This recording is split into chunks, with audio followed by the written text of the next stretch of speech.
What's up? What's up? What's up? Welcome to another Real Estate Lunchbox.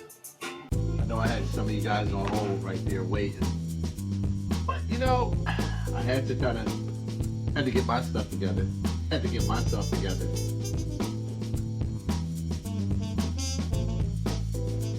We got a lot to talk about today. And I'ma keep talking about it. So God tell me to stop, y'all. I told a friend of mine today, I said, man, not yesterday, I told him this weekend, matter of fact, we're talking. Those who are led by the Spirit of God are the sons of God. Would some of you guys stop chasing perfection and stop chasing trying to be something that God has already done through Jesus for you? Makes your life a whole lot better, a whole lot easier. Yeah. Hold on. Let's start this, Joe. Let's rock this, Joe.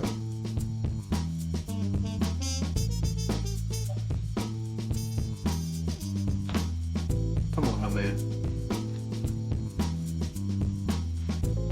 Woo!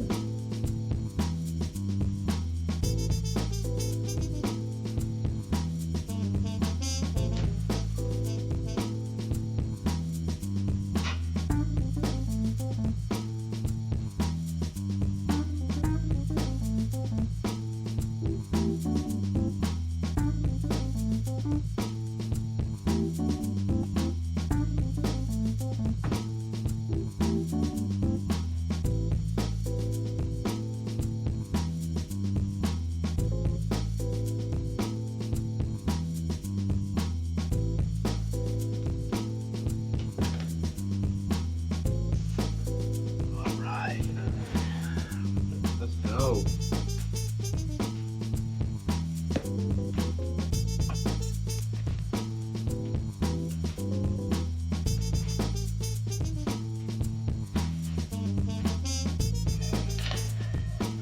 Yeah.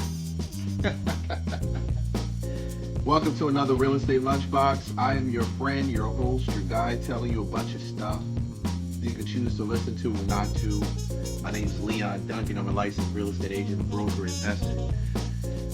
In the city of Atlanta, I've been here for like about 25, 26 years, bro. Been here for a long time. Man. Some of the stuff I like to talk about when we talk about real estate, but yeah, we also talk about the culture. And don't get it twisted. All of this has an effect on how you sell your property, or if your family has real estate left to even buy, or to hold on to, or if they're not deceived by the lie. They don't go ahead and sell their property so it's not inherited. And I'm all about everybody keeping their inheritance. I'm all about people, especially our Black culture, keeping their inheritance, because they're chasing you out of the real estate market with fear and anxiety, with a shift that's taking place when it comes to how you make your money, the economics, job. Listen, all these things are designed to make you say, I just need to sell this house and move on.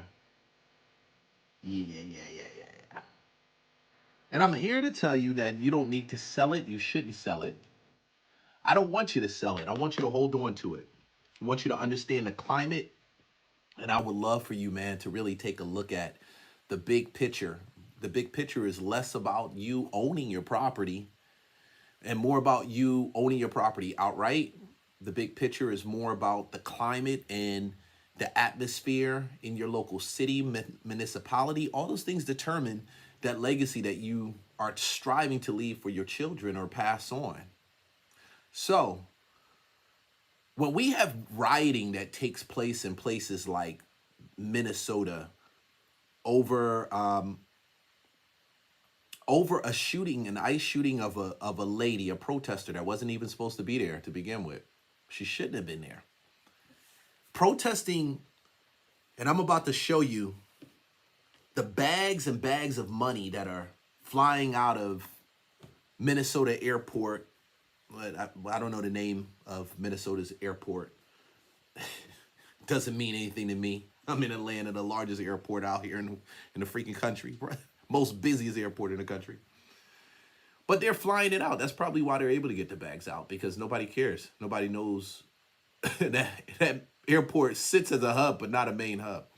Flying bags and bags of money out. And this is video that I found video 7-10 years ago of them flying bags out of Minnesota's airport to Somalia. Suitcases of cash. When Biggie said suitcase full of linens and things. I don't even think they were moving weight like this. I don't even think Frank White was moving weight the way that they've been moving this type of weight. The money. The money that's been flying out.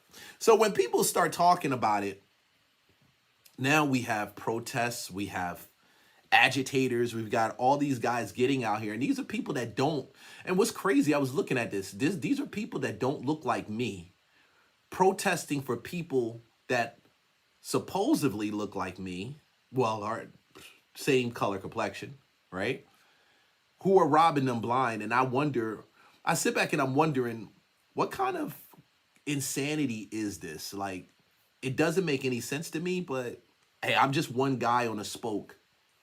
I'm just here to take care of my family, love on my kids, teach them right from wrong, implant a sense of patriotism, love of our country to them, implant with them a belief that regardless of how dark the times are, the God that lives in you, who sent his son down here to die so he can live in you and have fellowship and relationship with you, is concerned about your well-being and wants to take you and progress you even in the midst of all this darkness and crazy and chaos out here. Guys, listen, don't get it twisted, because some people say they're fighting on behalf of God, and oh yeah, so they'll storm churches, which we're about to show right now. Storming churches, and like Donna Lemonade, they'll put microphones in the front of pastors who are there to minister the word of God to their congregation, because they feel that this is a place where they can gather, where people that are gathered, they can interrupt their meditation, their fellowship time, in order to push on them their ideologies and their beliefs. One, I'm going to tell you, all of this at the same time is completely destroying Minnesota's real estate market. It's making it horrible. When you have police chiefs and captains that stand up there and they don't care for the protests. They said, listen, we're not here to stop you from protesting. We're just here. And they'll stand on each side of the street in a four-way intersection, and they'll stay there while the rioters do the crazy stuff. And some people like me wonder, what is the real estate looking like up there? But I can tell you, I don't want to buy. You guys are going to get some cheap houses. You're going to have the opportunity to get some cheap deals. Just destroying legacies of families who own property, who've probably owned property. Black Americans, black families who've owned properties up there for years and years. Probably decades. Who knows? But they own it. Now, how do you convince someone to buy your property when the state, the county, the sheer city that you live in, they back the chaos that's taking place? So Don Lemon, I don't know how Don the Lemon finds himself lemonade, lemonade maker. Some people said, for some reason, some of y'all believe that Don Lemon is actually the voice of a culture. I have friends that are homosexual, that are lesbians. I consider them to be great. I mean, they're people. They're good people. Their choice in their lifestyle is their choice in their lifestyle. I'm not here to do that. One thing you realize as a Republican and also as a conservative, and regardless of whatever you guys believe, the essence of being a Republican and being a conservative, I would say more Republican is less conservative, more Republican on the Republican side. It is. I'm not here to question your sexuality. I'm not here to question any of that. This is what you choose and you believe this is what you choose. This is how you see yourself. I'm always an advocate for seeing myself through the lens of the word of God. How does God see me? And the way he sees me is the way that I want to see myself. That's the way that if you strive for anything in life, some people strive for to be have the best behavior, to be the best person, to be likable by people, to have some level of, y'all strive for all these things. Outside of when I strive to see, when I rest to see myself the way that God sees me, then I'm going to see myself embodied and full of the love of God, and I will show that love. The fruit will show itself. He said, those who know themselves, you know them by their fruit. Don Lemon is not a visual representation of the culture. Definitely not a visual representation of any godly culture. And it's weird to me how a black guy married to a white guy stands there and in the church talks about what Jesus believes, while at the same time claims to be the voice of a black culture, but embraces everything that stops the black culture from growing and becoming as strong as what God intended it to be. This is not a design for you to see yourself less. God always wanted us to see ourselves as his sons and his daughters. Now, most of this conversation that I have, and under the title Real Estate Lunchbox, people say, okay, well, this is not about real estate. And I believe it is. I think whenever you go to build assets and to build wealth, I've been on the other side where I didn't see myself as somebody that deserved or was entitled to actually own or build that level of wealth. I saw it because people said it, not because God said it. When I started to see, I would rally behind the whole group and what everybody's talking about, generational wealth, but fail to remember and understand that generational wealth is something that Jesus put into place, and it starts more in your spirit and your mindset, your perception, than it actually starts in the real estate that you own or the land that you're trying to buy or stuff you're trying to wholesale or stuff you're trying to flip, any of that stuff. Because if you don't have a clear depiction of who you are, you get caught up in all of the crap that's out here in the business space. And you tend to believe the lie that I'm just like everyone else, or the deception, I would say, that that this is a generational wealth black play. No, has nothing to do with black. It has nothing to do with white. It has to do with Jesus. It has to do with God. So my passion for Christ, my passion for God and the things of God and just loving on him and knowing that he loves me so much and having the boldness to share it with people, live streams, clips, reaction videos, my boldness and my desire for that is, it comes from a place of relationship.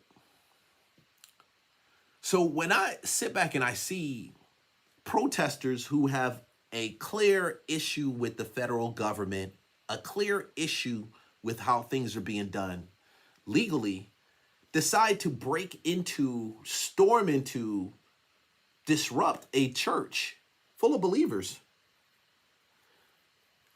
I'm going to talk about it. What do you think of it? I'm definitely going to talk about it. And it works best when I talk about it and I prep the scene so that I can make sure that when I'm saying it, you can hear me a lot clearer through this. And, reaching me. That's not for me. somebody else. I don't know why he's calling me. So when I hear a Don Lemon get into a church, because you got to see when Don does this, Don is doing this because he needs ratings. He's doing this because his show, after being canceled on CNN, trying to do this live podcasting, live stream thing, Don has clearly discovered that nobody wants to hear anything for Don Lemon.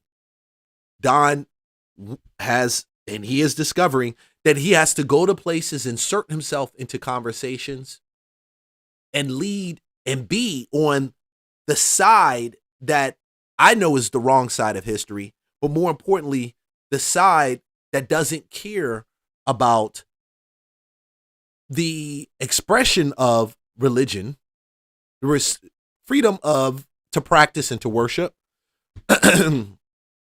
despite of the fact that nobody did anything there to him, but they believe that the pastor is an ICE agent.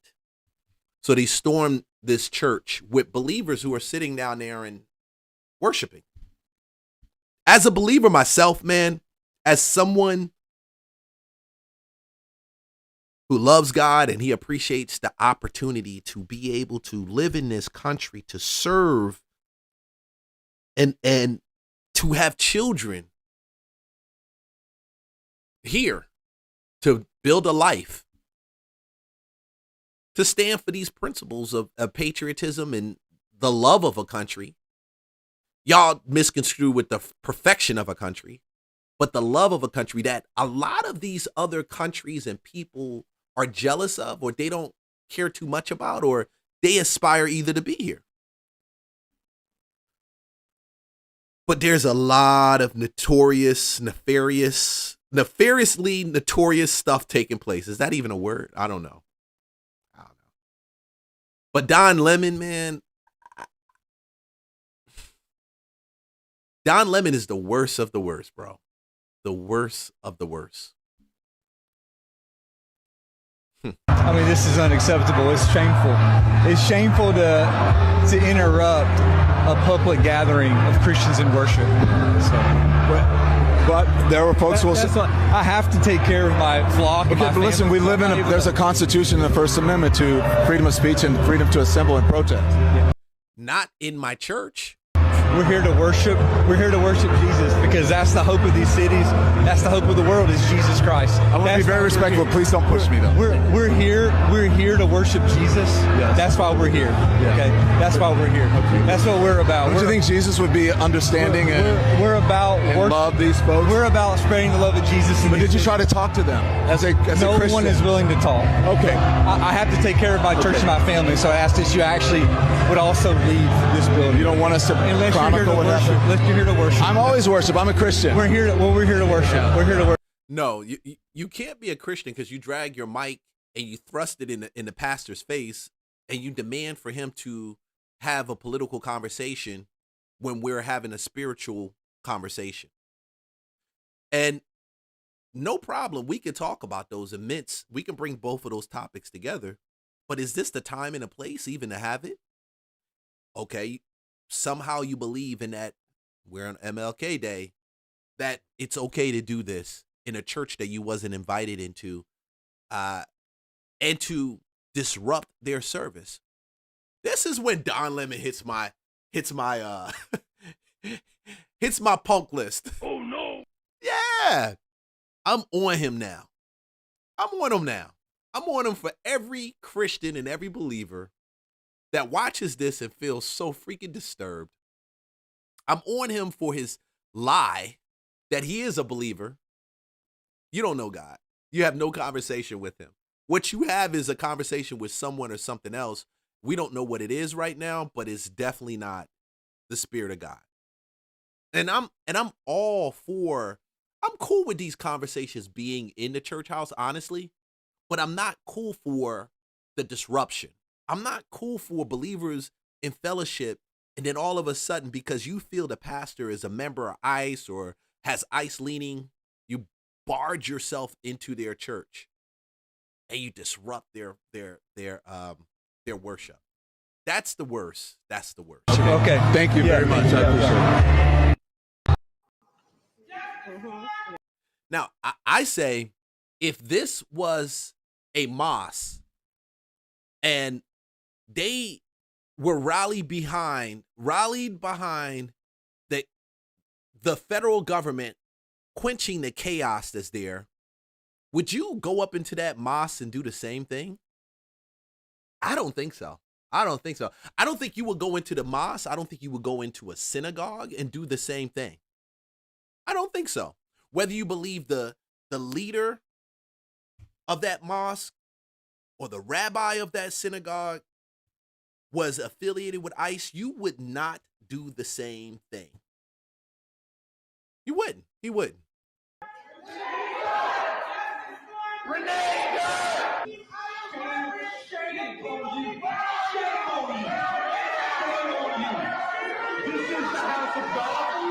Why are you not at Whipple protesting? Why are you not standing up with your ICE? You know it's Molly right now.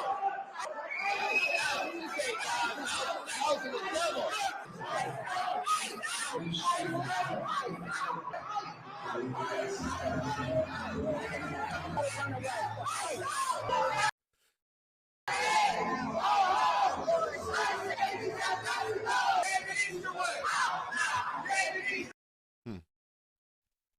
Look at these.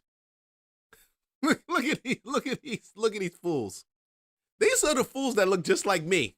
Like here with Don Lemon in a place of worship screaming ICE out.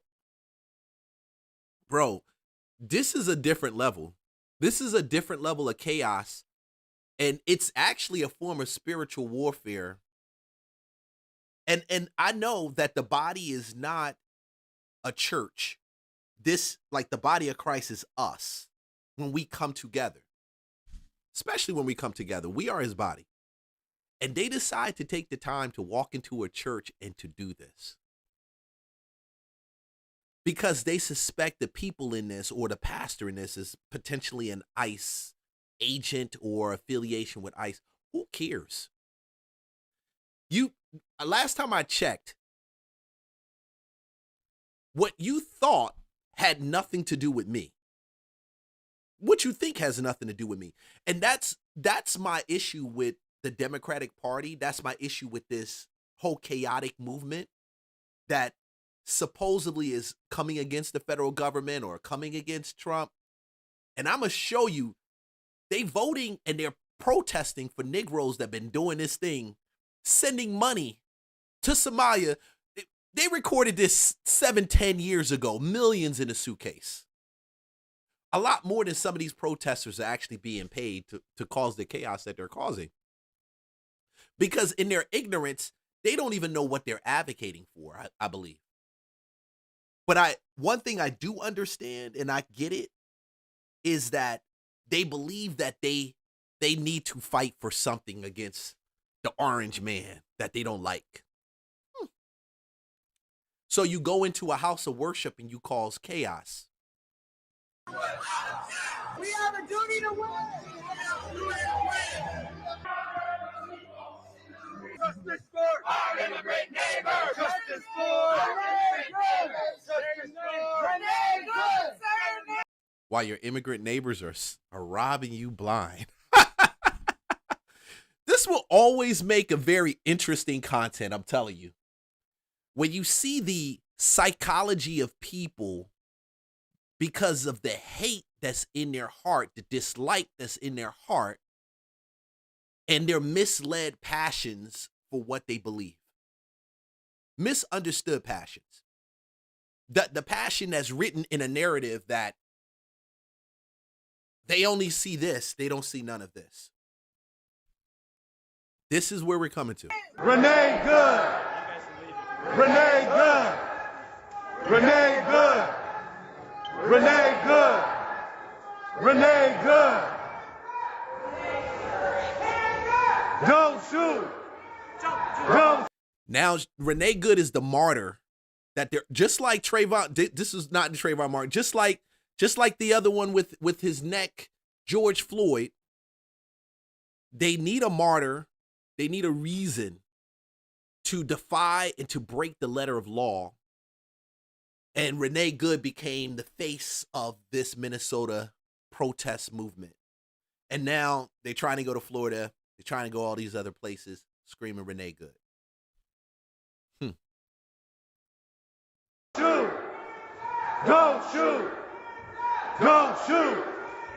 Don't shoot! Don't shoot! Don't shoot! Don't shoot! Ice out! Ice out! Ice out! Ice out! In the name of Jesus! Ice out! Ice out! Please don't get this confused. Jesus ain't got nothing with getting ice out of your place. ICE has been there doing what they've been doing since Obama. Nobody said anything about Jesus at that time. Ice out! Ice out! In the name of Jesus! Ice out! Ice out! Ice out! Ice out! Ice out! Ice out! In the name of Jesus! Ice out! Ice out! Ice out! In the name of Jesus! Ice out! Ice out! Ice out! Good morning, and we're talking about what happened at this church in St. Paul. This shows the degree to which these protests have expanded in Minneapolis, and this particular incident is now triggering a federal investigation. A group of protesters stormed and disrupted a Sunday church service because of one of the pastor's possible connections to ICE. The U.S. Assistant Attorney General for Civil Rights announced there would be a federal probe over this, writing this on X. The Civil Rights Division is investigating the potential violations of the Federal FACE Act by these people, desecrating a house of worship and interfering with Christian worshipers. The White House, meantime, is considering a federal troop deployment to Minnesota with 1,500 troops now on standby. President Trump has raised the possibility of invoking the Insurrection Act if the violent protests there continue, and that drew a swift rebuke from the mayor of Minneapolis. This act was clearly designed to intimidate the people of Minneapolis. And here's the thing. We're not going to be intimidated. If the goal here is safety, we've got many mechanisms to achieve safety. Right now, we have about 600 police officers, and they've got 3,000 or so ICE agents and border control. That they are now talking about deploying 1,500 military. This is, well, it's ridiculous, but we will not be I don't see how this buffoon of a mayor can sit here and justify the actions of like these radical protesters up there. And I sit back and I think I give people more leeway. Like Stephen A. Smith. He just keeps giving people more leeway. Like you tell them the truth and then you recognize their wins or their strengths, and you applaud, but then you're telling them the truth. There's no one way or the other. And I get it. It took me a while to kind of understand it. There really isn't no one way or the other. You see, I can clearly see the level of intelligence someone that's actually bought and paid for, someone that he's not there to advocate for Somalians. He's really there to advocate for the working class of Minnesota that actually pays and then pushes his mayoral race. Let's be clear. Oh no. Okay? Let's be clear. Let's be clear. I'm starting to cook. Let's start it. That's clearly what he's doing. This is all a political stunt. It's all a political game. You can't justify collecting taxes in real estate from those who own property in that city, whose properties are being just destroyed. Businesses being, windows being thrown in, people running up in churches. I've seen people getting stopped on the street. This is crazy. Where they got to declare their allegiance to anti-ICE. Is that sane? Is that truly America? We can deal with federal forces that are coming in, because when I see this, for the ignorant that don't know, these federal forces have had their ICE agents specifically have had their boots on the ground in Minnesota probably 7-10 years in some way, shape, or form. Since Obama, they've been deporting people out of Minnesota.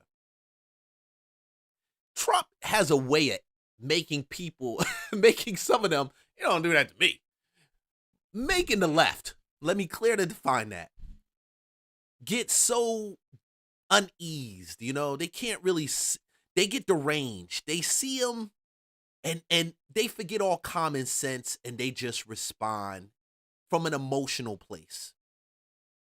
And I see them online also responding from an emotional place, whether it's Facebook and I hate the orange man, you hate all of this. The millions of dollars that have gone through Minnesota's airport, which none of y'all Negroes get a piece of it. The ones that are screaming, take ICE out, keep our Somalian neighbors. Intimidated by the actions of this federal government. The troops are from the U.S. Army's 11th Airborne Division. They're based in Alaska, and they specialize in cold weather operations. They are now on standby should the president order them in.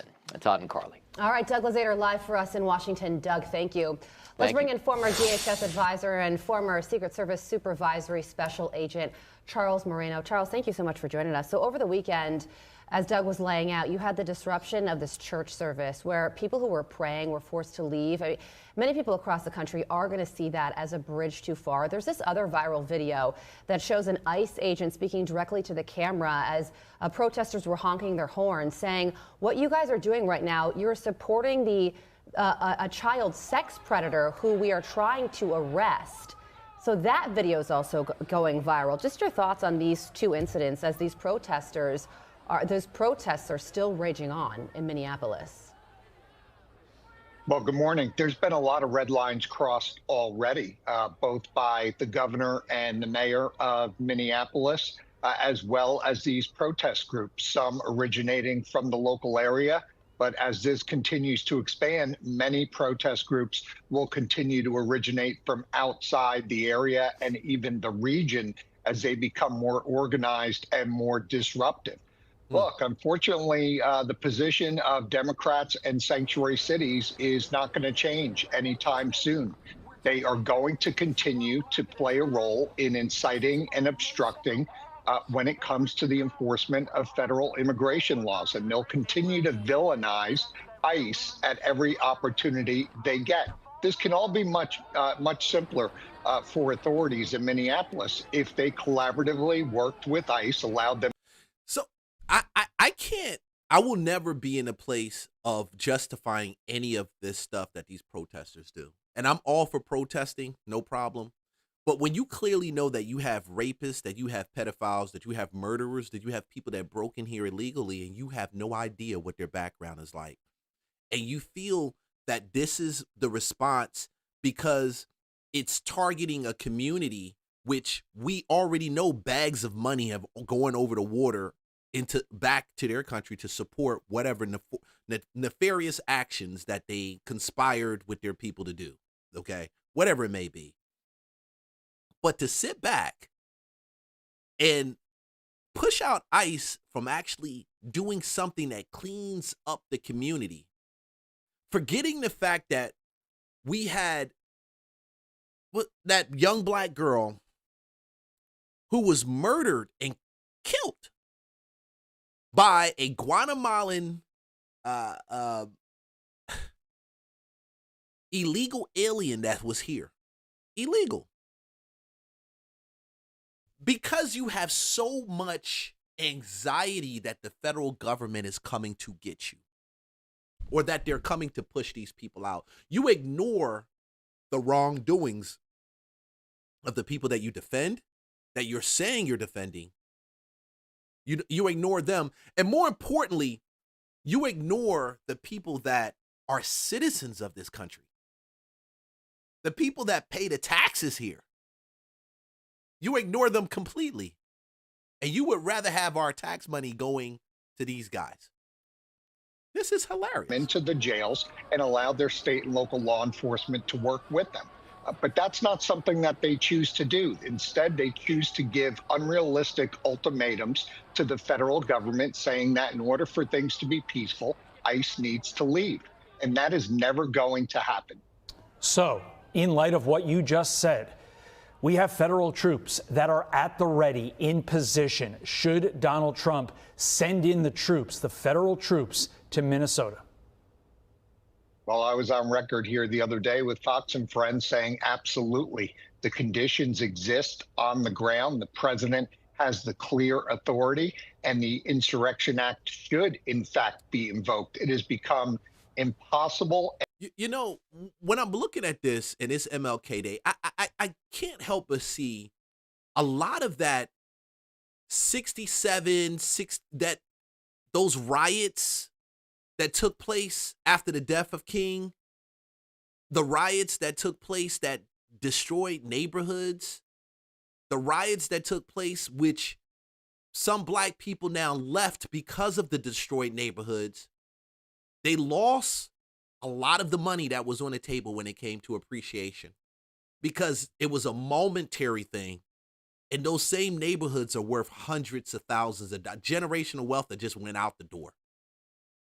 So I got to say, what's the deeper play in mind for these protests? What are they truly trying to get at? Because when you look at this, I've always learned it's not what you see, it's really what's taking place in the back. It's almost like what you see is meant to make you keep looking at it while I tap your pockets and take what I want. So for that reason, I know that this is disingenuous. I know that these people don't care about Somalians that are in their community. I know when you receive money already to protest Venezuela, to protest ICE in communities that have people there that haven't even been vetted, and that we're seeing money flying over and that they're taking money from the federal government. That's like me. You taking money from me in my bank account and you think I'm not going to show up at your door. Come on, guys, listen. We got a federal government for a purpose, and nobody feels the federal government is necessary until you get boots on your soil by foreign countries because you don't know what a true invasion looks like. See, they can't invade America with boots on the ground. They know they can't. The only way to destroy this country is to break down the ideology, the thinking, to turn the hearts and minds of the people to wars against the government. Even though the party that's in place right now is for less government regulations and control. Yeah, we do have rhinos that are running rampant in the Republican Party. I get it. But for a large part, sharing very similar ideologies of the independent Green Party.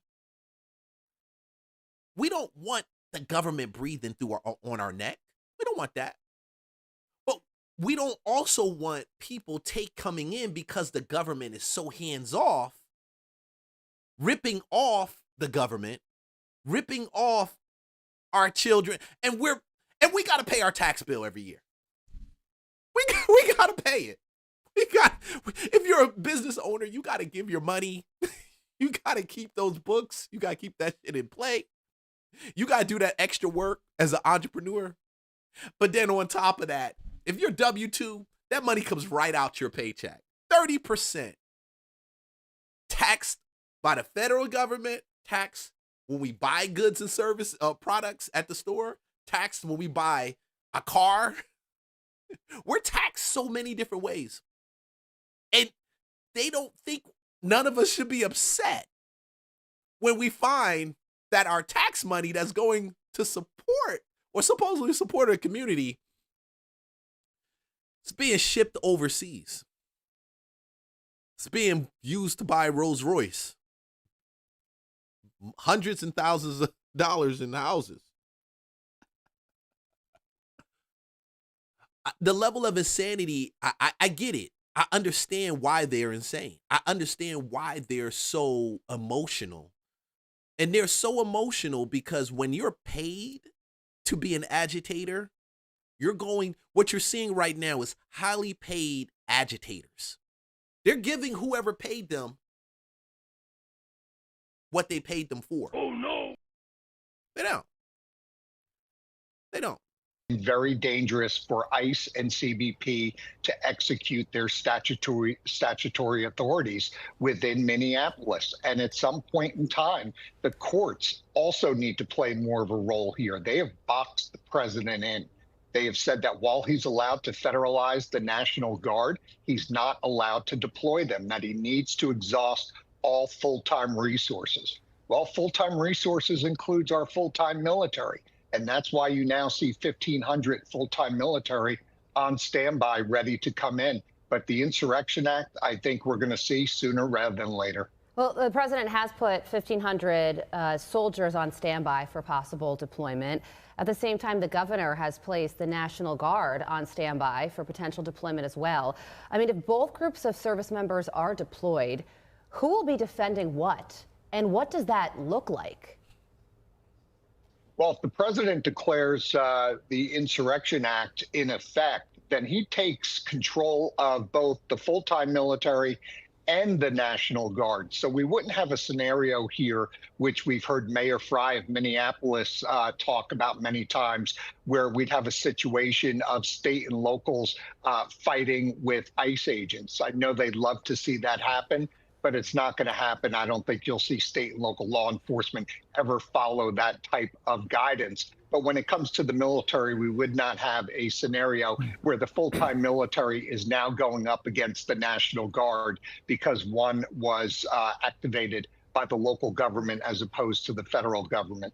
Meantime, the New York Post is reporting that a socialist group here has plans to round up more than 4,000 individuals for what they are referring to as a rapid response team. These individuals are then going to protest ICE and do a lot more than protest, as the article explains. So the NYCDSA plans involve showing up in mass to confirm ICE and swarming immigration agents. The anti-ICE technique, one leader told the group about, known as Form a Crowd, Stay Loud. Okay. When people talk about there is a far right and a far left, these are the people for the far left. Now, I need people to actually listen to what I'm saying and listen to me clearly. When you push the button for the far left, there is a far right too. It is.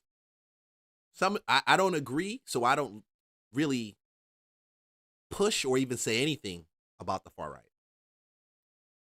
The far right isn't a lot what some people think they are. Honestly, when I've been looking at it, then they are what some other people think they are too.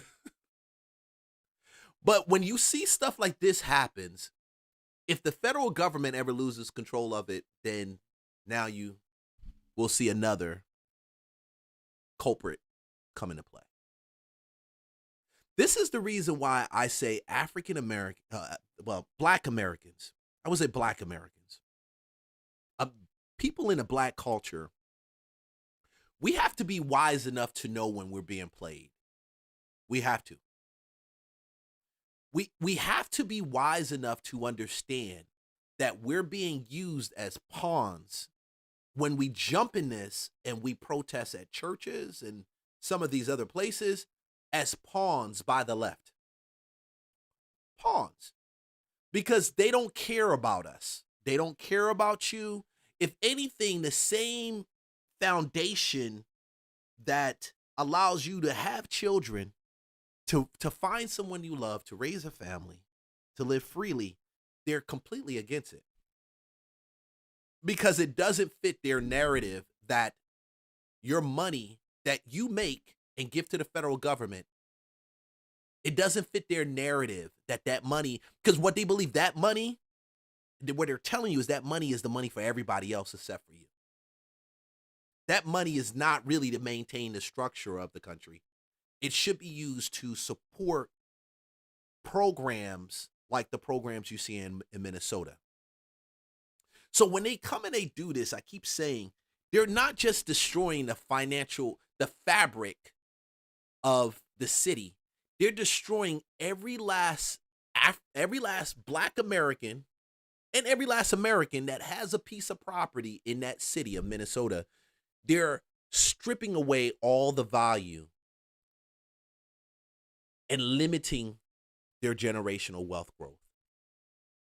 If that alone isn't enough to make you wake up, on top of that, realizing that protests like these on the back end, and we've seen it in the 60s, only end with communities that are shattered economically and dependent more on the government and dependent more on the federal system and dependent more on handouts. When the concept is that God wants us to be so creative that we generate and we create and build our own wealth.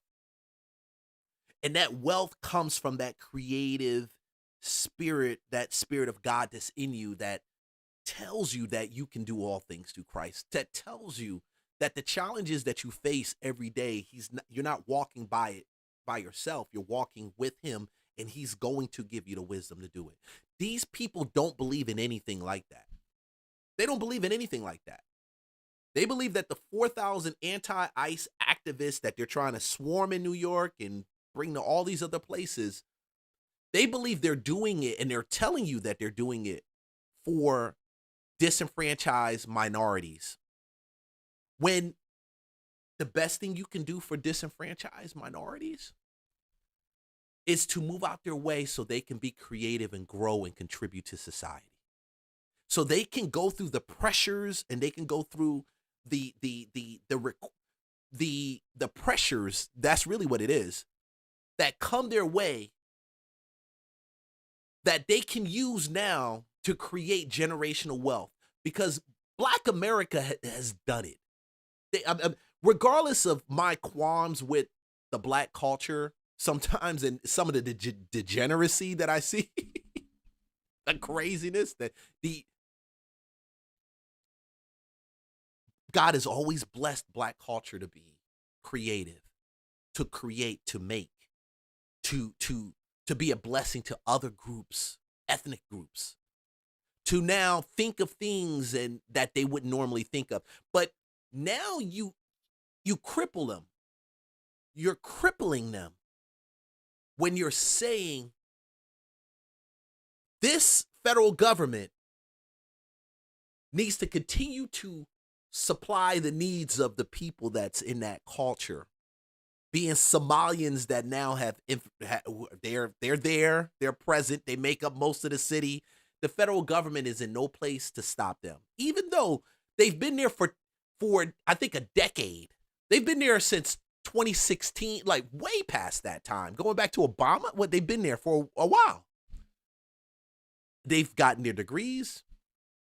They've built their businesses with the free money. And we're going to see they've sent that money over the water at the same time. Sent the money back over the water. Not to the communities, back over the water. Whoa, man.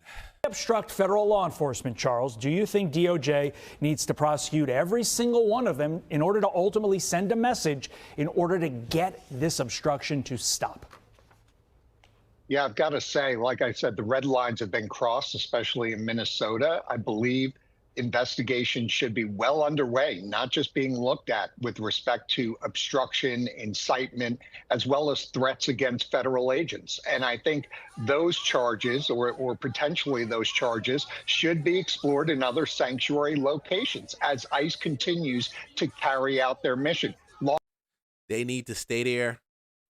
Enforcement's going to have to pay very close attention to the intelligence here regarding these groups. Many of them radical, many of them going to be aligned with groups like Antifa and others that are going to want to come and are going to want to get violent and mix it up with federal agents, because it's the narrative of Democrats that it's ICE's fault. ICE should be villainized. Law enforcement is at fault here for the situations that exist on the ground. And that's entirely false. And I don't think the overwhelming majority of the American public are buying into that nonsense. Nope, we're not buying into it. So when you hear people like me say that socialism and communists, the socialist and communist, the ideology, not just the party, the ideology, the groups outside of our country have already infiltrated our country. They've already infiltrated. They're already present. When we tell you that, you think it's crazy. When we say things like they were already involved going back to the 60s and the 70s in a lot of the radical movements that were taking place, even on behalf of Martin Luther King, y'all like, oh, whoa, slow down. That's King. That's one of our champions. But the social Christianity message, it came from there. It started coming together there. That's when they decided to line themselves up with people that wasn't in our country because they wasn't happy with what the federal government was doing. These are just seeds over time that have slowly incubated and grown into movements like Antifa. Movements that say if you're black and you're not a part of this, then hey, we got problems with you.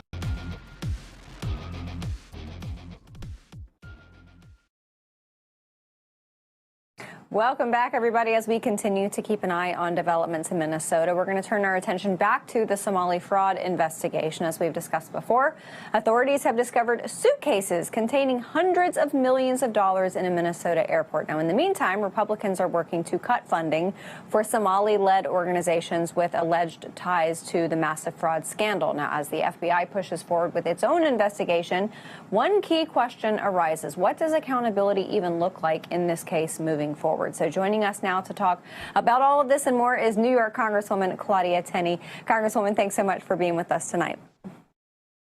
Great to be on with you, too. What a crazy time we're seeing here, aren't we?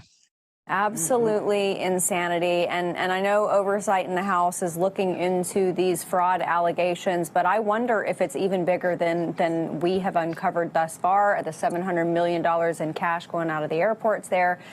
I have a feeling we are still just scratching the surface. Yeah, it looks really bad and obviously very alarming to see that this U.S. cash has been legally going through our airports. And of course, there is a requirement of reporting if you're going to carry more than $10,000. There's a reporting requirement, but I think a really interesting part about this is isn't it going to be a little suspicious when you start seeing 10,000, 100,000, millions, and now, more, as John reported earlier, more money that goes through JFK, goes through the Minneapolis airport. Something's wrong there. And I think something that's very interesting that we impose on banks is that banks are required under banking law to require and file and keep track of what they call suspicious activity reports. This is something I think we need to do now when we see the large amounts of U.S. cash, and it's always U.S. cash. I mean, you're not going to. And it's always U.S. cash. So this is not a new story. This has been, they've been talking about this for years, guys. This is not a brand new story. It's not. Let's go back. You gotta love YouTube. You gotta love YouTube. Let's go back 7, make it about 10 years ago. For 5 months, we've been investigating what appears to be rampant fraud in a massive state program. A fraud suspected of costing Minnesota taxpayers as much as $100 million a year. Now, you don't see the bottom of this. I'm going to tell you that this is 7 to 10 years old. Go to Fox 9 investigation, Minnesota, cash leaving the country. This is about 7 to 10 years old. Look, okay. Let's say 10 years ago. 2016, 2015, 2014, bro. Nobody was rioting because ICE was there too. Immigration, DHS was still involved. They were in Minnesota, boots on the ground. 7 to 10 years ago. Our reporting is based on public records and nearly a dozen government sources who have direct knowledge of what's happening. These sources have a deep fear, and there's evidence to support their concerns that some of that public money is ending up in the hands of terrorists. We begin at Minneapolis-St. Paul International Airport, where mysterious suitcases filled with cash have become a fairly common carry-on. It's the morning of March 15th. We're chasing a tip about a man who's leaving the country. Our sources tell us he just took a carry-on bag through security that was packed with $1 million cash. You can do that as long as you fill out one of these government forms. We're told these cloak and dagger-like scenarios now happen almost weekly at MSP International. The money is usually headed to the Middle East, Dubai, and points beyond. Our sources say last year alone, more than $100 million cash left MSP in carry-on luggage. So last year alone, they gave 2017 $100 million. You can see this is obviously a 2018. They said last year alone. Do the math. Why is it that in 2026, this same thing that's taking place, Trump calls it and he blows the whistle on it, and he's talking about the fraud, and we're unearthing how they get the money, how they get the bag. They wasn't talking about how they got the bag back then in 2016. They started digging into it, but we were not, it wasn't a thing. At that point in time, man, listen, Obama's in office. Look at this. So when Trump comes into office and he starts talking about closing the border, and people say, oh, we don't need no border closed. Who's going to pay for it? He's crazy. Remember the same shit that they gave to that man when he first got into office? This is stuff that didn't just start in 2016. It didn't just start in 2017. It didn't just start in 2015. It didn't just start. It was happening when Obama was in office. It was happening when Obama was there. The same Obama who was the commander or the porter in chief. Same one. Same one. Same one. What we were interested in is where it was going. The national go-to expert on what's behind these mysterious money transfers is Glenn Kearns. He's a former Seattle police detective who spent 15 years on the FBI's Joint Terrorism Task Force until his retirement. It's an outright crime. It's unbelievable. Kearns tracked millions of dollars in cash that was leaving on flights from Seattle. It was coming from hawalas, businesses used to courier money to countries that have no official banking system. Some immigrant communities rely on hawalas to send funds to help impoverished relatives back home. Kearns discovered some of the money was being funneled to a hawala in a region of Somalia that's controlled by the Al-Shabaab terrorist group. So I talked to a couple sources who had lived in that region, and I said, if money is going to this hawala, do you think it's going to Al-Shabaab? And he said, oh, definitely. That area is controlled by Al-Shabaab, and they control the hawala there. He says when the money arrives, whether it was intended for legitimate purposes or not, Al-Shabaab or other groups demand a cut. As Kearns dug deeper, he found that some of the individuals who were sending out tens of thousands of dollars worth of remittance payments happened to be on government assistance in this country. How could they possibly come up with such big bucks? There you go, guys. This is not a brand new thing. This has been around for a while. Government assistance money, federal funds, given to someone that's in need or claiming to be in need, being sent over the water. This is not brand new. To transfer back home. We had sources that told us it's all about it's welfare fraud. It's all about the daycare. To better understand the connection between daycare fraud and the surge in carry-on cash, you have to look at the history of this crime. 5 years ago, the Fox 9 investigators were first to report that daycare fraud was on the rise here in Minnesota. we exposed how some businesses were gaming the system to steal millions in government subsidies meant to help low-income families with their child care expenses. This is a great way to make some money. I think it's kind of that informal word of mouth. In order for the scheme to work, the daycare centers need to sign up low-income families that qualify for child care assistance funding. These surveillance videos are from a case prosecuted by Hennepin County. They show parents checking their kids into a center only to leave with them a few minutes later. This is 10 years. This video is from 10 years ago. We're talking 7 to 10 years ago. Bro, this is not a brand new thing. This is brand new because they want you to think that it's brand new. This has been around. Sometimes no children would show up. But either way, the center would bill the state for a full day of child care. This video from that same case shows a man handing out envelopes of what are believed to be kickback payments to parents who are in on the fraud. Where was the money going? I don't know exactly where it went, but it adds up when you begin to look at how many people are involved. One recent federal case points to at least some of the money going overseas. Of the United States. This is video of Fozia Ali being sworn in as a member of the City of Hopkins Park Board. As she was taking her oath of office, she was also under investigation for wire fraud and theft of public money.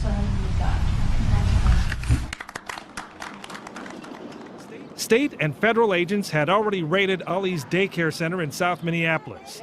The business was suspected of billing the government for over $1 million worth of bogus child care services. We found records that indicated that she was collecting a significant amount of money for a much larger number of children than were actually attending the center. Did any of the money go overseas? We are aware that some of the funds went overseas, which she was cashing out money from the business. Do you have any idea what it was going for? I can't say. Can't say or don't know? I can't say. Investigators analyzed Ali's cell phone to track her activities. She'd taken a 2-month trip from Minnesota to Dubai and then Kenya, staying at times in $800 a night hotel rooms. She used an app on her phone to bill the state of Minnesota for child care services while she was out of the country. Ali pled guilty to the daycare fraud and this March started serving time in a federal prison.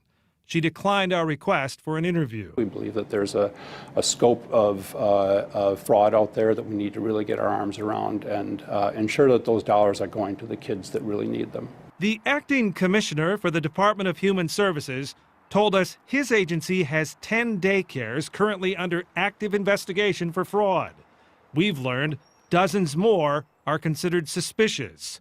Search warrants obtained by the Fox 9 investigators show each one of the suspect centers has received several $1 million in child care assistance funds. So, why are we protesting? Why are they out there? Why not we? Them. I'm not doing none of that stuff. Why are they out there protesting? This was done by Fox 9 Minnesota, their own local news network. Most of the videos that we've seen since, Nick Shirley actually that trailed onto what he was doing came from this back in 2015, 2016, 17. It's always been nefarious. It's so dirty, man, so dirty. So when Trump starts, to me, this is just like when Trump was talking about building a wall, and we're going to make them pay for the wall, and we're going to build the wall. And you had a bunch of people saying you were crazy. We're not building a wall. Look at him. And they turned his presidency, his first presidency, into a circus, knowing that he doesn't back down easily at all.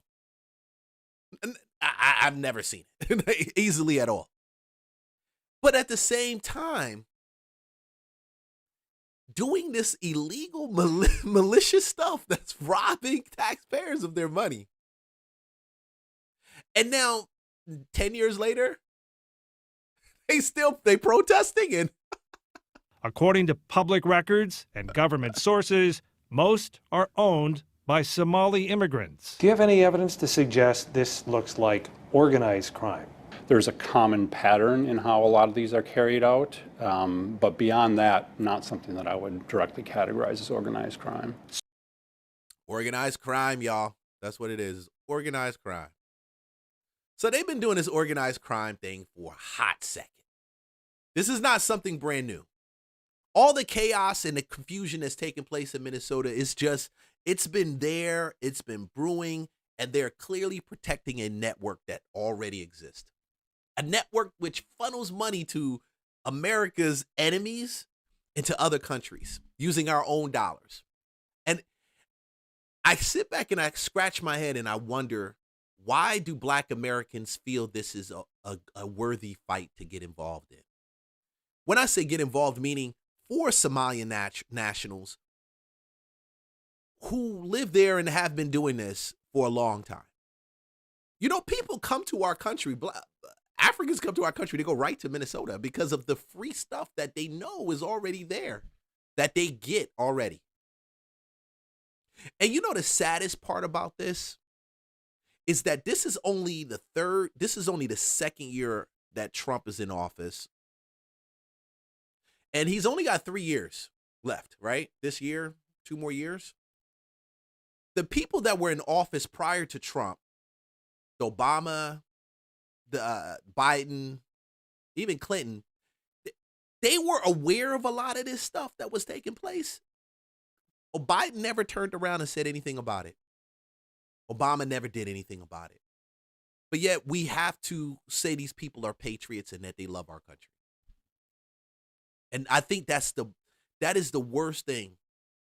And anytime a Black American decides that you want to get involved in this and you have an opinion and you feel that what Trump is doing there and he's not bringing out ICE and ICE needs to stay and all this other rhetoric, go back to YouTube and look at Minnesota money, Somalia money leaving our country 10 years ago. Millions upon millions of dollars and where they went. Look at the fraud cases that they've already been on the heels of that involve Somalians. Where was the protest then? No protests. No protests. Now they're protesting. That's why the issue stopped being about the fraud and now it's about Renee Good. The okie doke, the bait and switch. Man, hey, listen. I'm gonna go use the restroom. I'm gonna take a break real quick because I gotta use the restroom, dude. All this water. I'll be right back.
All right. Man, I'm telling you. So I'm back on this. What makes me decide or feel like this is something even worth even talking about? Because I feel like these protests that take place, they do double things. They not just create a sense of chaos and distraction to what's actually taking place in the marketplace right now, where people really should be focusing on making money off of AI and some of these other things that are out here that are taking place. We're having a shift in our economy, how people make money, things like that. So it's distracting them. But more importantly, like I said, it's destroying the generational wealth of Black Americans that live in the city. Whether you're Black, even white, and you don't agree, it's destroying your wealth.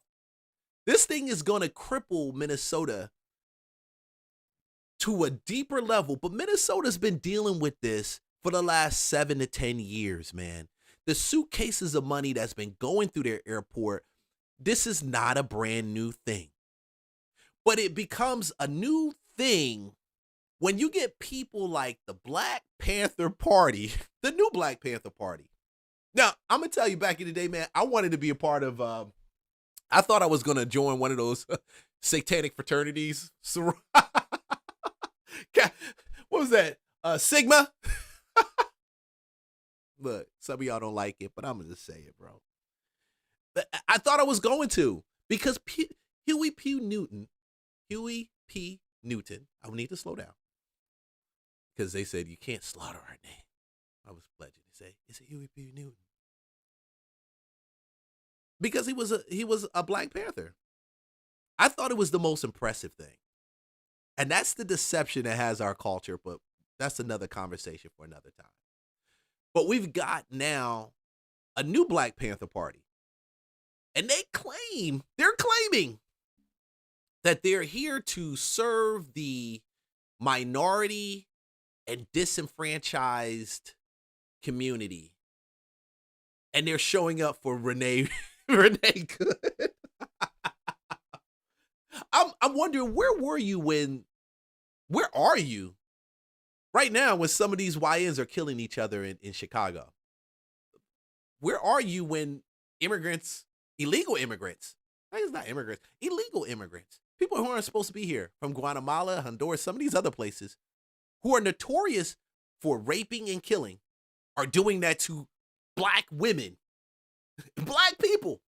Matter of fact, it's almost like a serial rapist, killer, nationalist in our midst. Just it's like a group of them. It's like they don't care about women, so they treat them any type of. Where were you there then? Who knows? I mean, all power to the people. Chairman Paul Burton reporting for At the Community Defense Duty. Listen, 2 things that I need to run by you. Thing number 1 is, a lot of people are saying that we should not stand up against ICE because we're standing for people that aren't us. And Black Panthers only stand for Black people. That is a lie. Huey P. Newton said that we are internationalists and we stand with all oppressed people no matter what color they are. That's the founder of the Black Panther Party that said that. So everybody who... So you're saying that Newton said we stand for the oppressed people nationally, and we're with those same people in robbing the country that we live in, that we pay taxes for. That's what you're saying. You're saying that because they're oppressed in our country, or I don't see how they're oppressed. They get a ton of freaking money, more money than Black Americans get. A lot of Black Americans get. A lot of white Americans get in suitcases and clothes. But is that truly what Newton said? That their illegal acts can be ignored, that actually now is, it's not just illegal, it's also putting in jeopardy the minority communities. The money that's necessary for some of these Black women to drop their kids off at daycare, the daycares that are necessary for them to go to, for Black families that really are trying to come up to benefit from, don't ignore that. Focus on the minority that is within your country that's robbing you. That's what he's saying that Newton said. Running around talking about Black Panthers don't stand up for people other than black people don't know a damn thing about the Black Panther Party. That's thing number one. Thing number two, the Black Panther Party created something called the Rainbow Coalition, which is a coalition of Hispanics, Asians, whites, and blacks from all over the world working together to fight oppression.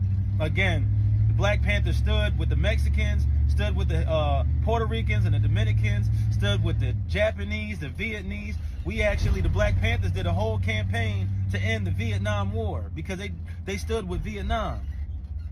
So for you guys who are talking all of this gibberish about, oh, you guys aren't following traditions of the original, who do you think our leaders are? Aaron Dixon is an original Black Panther, right? Aaron Dixon is an original Black Panther who walked with Huey Newton. That's who we're. Hey guys, these people have not done anything since the original party has been formed. They've never done anything. They don't do anything. They don't add any value. I think this new leader is at one point in time was trying to be a rapper, claimed to be Crip, claimed to be Blood, wearing gang-related colors. I don't hold that against you. People can change their lives. I know bangers that don't bang no more. They're good, upstanding people in society. They love their family. So I don't hold that against them. I believe you can change and you should change, especially when God moves your heart. But I don't feel this is like an authentic deal. I don't. Because in September and October 2025, 35-year-old Hugo Hernandez Martinez, a Guatemalan national living illegally in the United States, was indicted for the murder of a 19-year-old Dakara Thompson in Maryland. Where Dakara's body was found is in Anne Arundel County. I lived in Anne Arundel County from my junior year in high school, at the start of my senior year in high school, joined the military down there at Fort Meade. And I think I was down there floating between there and Baltimore. My family lived down there, worked in D.C. for about 4 or 5 years. To think of something like that, her body being showing up off of a bridge in Anne Arundel County. And if you ever get a chance to go to Anne Arundel County, I thought it was always the coolest spot because I came from Philly, and in Philly, in the hood, I couldn't see the colors and how vibrant the trees were in the fall was until I came to Maryland and I witnessed it, and I fell in love with Maryland. To think of a Guatemalan national slipping through in the border and thinking that he could actually, and he did, kill some and rape a black woman, a black girl. And you know what's so deep, and the worst part about it is that they found underwear in her in his house, and it wasn't her underwear also. They found her underwear, but they found women's underwear. Almost like I said earlier, a serial rapist killer from another country. These are the things that when you say you're pro-America, these are the things you talk about. When you say that God has blessed you to live in this country and giving you creativity and ability to be able to make a bag and to share it with people and to help people in need, when people come in and infringe upon that and they do acts like that, these are the things that need to be held accountable. They need to be held accountable. It needs to be vocalized. I'm less concerned with a Renee Good, a 35-year-old, 33-year-old, whatever woman, lesbian, who's not, and her lesbian sexuality has nothing to do with. But honestly, let's be for real. Let's be for real, my people. Let's be for real. It's not pushing the agenda of family in any real way. But let's go even deeper. You put her ahead of another black American young girl that looks just like you, supposedly, right? I don't know what he is, but looks just like you. You put this woman that got shot driving through trying to run over an ICE guy, say, oh, ICE is not police. And then you say, ICE is the, and you make all these excuses to vet her case, to fight for her. Well, what about Dakara? What about her? Who's speaking about this? It was so muffled when this came out. I didn't even get a chance to reply because I found out about it weeks later. It was almost like a story that needed to be showed and told, and nobody wanted to talk about it. Nobody wanted to say a thing about it. This is the same party that a lot of people back. This is the same one. Now you have these buffoons. That's our leadership. And Billy Che Brooks, that was Fred Hampton's right-hand man. So you guys you sound stupid, you know, to be honest. You sound like you don't really know what you're talking about. Doing a lot of hooting and hollering and don't really know what you're talking about. If you watch Huey Newton, he sounds like the same ones in the scripture that Paul warned you about. You don't know what you're talking about. They're not in it for anything but the money. It is all about the bag. It's about the money that comes from parties like comes from the Democratic Party through elections or runs like that you saw with Kamala.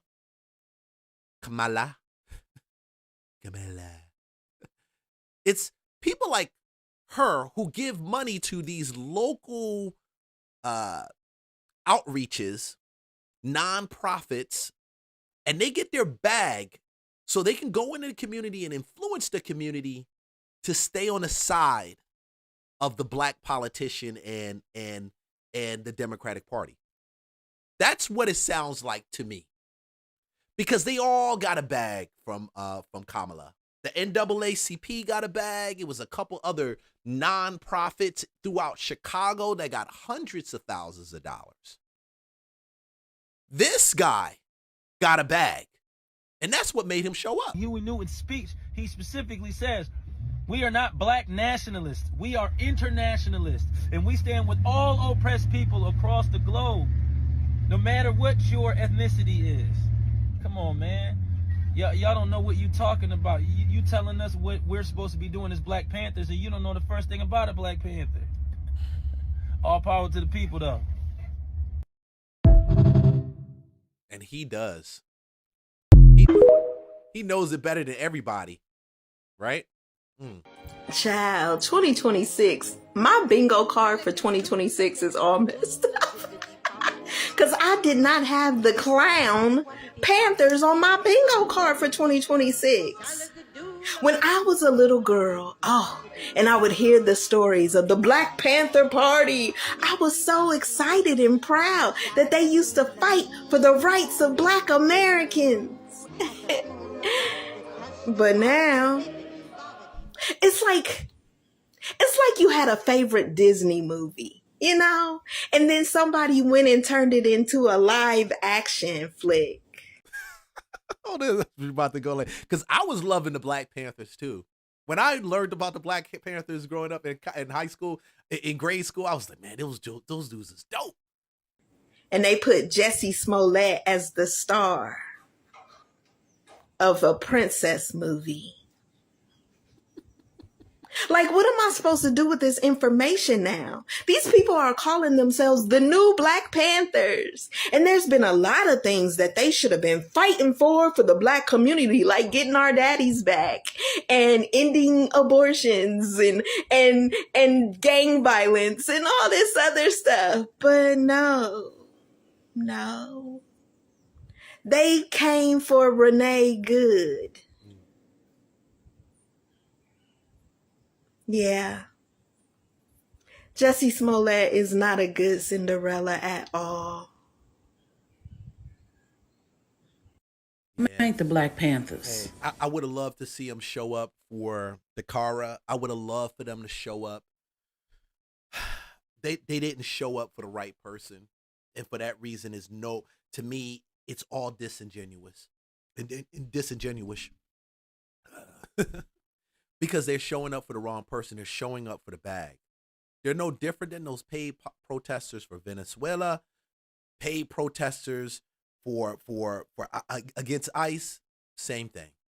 Okay, let's just start there. Those are a bunch of Antifa motherfuckers dressed like the Black Panther. Listen, I just need people to understand, like, a lot of us Black Americans, we just really just want to be left alone. We want to just be considered as Americans. We want to live our lives in peace. We want to just be able to enjoy the freedoms that we have. The way that these people are trying to bring out Black Americans to join this fight, even if the fight is not beneficial to the growth of the community, needs to be studied.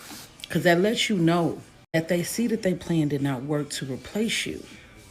If Kamala would have won, you would have been replaced.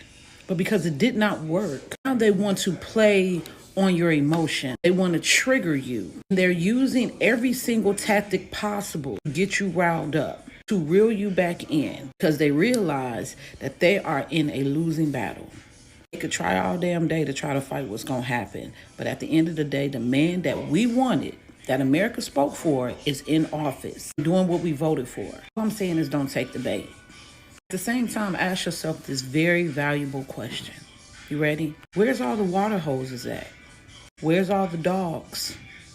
Where's the violence that happened when your ancestors was out there fighting for civil rights? They were old. Nobody owe these people a damn thing. America been giving them everything that they needed since they brought their illegal asses over here. They give them more than they gave you. You're necessary so they could stay in power. You don't gotta like me because I'm a conservative. You don't gotta listen to me. You could call me every Uncle Tom, Uncle Coon. You could call me whatever you want. You can't call me blind because I could see. God gave me these big, beautiful eyes for a reason. And if you ain't using yours to see what's really going on, you just meet for the lions. I said it once and I'll say it again. The spell is broken. And they know it. Stay dangerous. This is all a show. This is all a show. So Hernandez Martinez, who killed Dakara Thompson, 35 years old, arrested April 2025. Park police arrested him. And these were he had unrelated charges.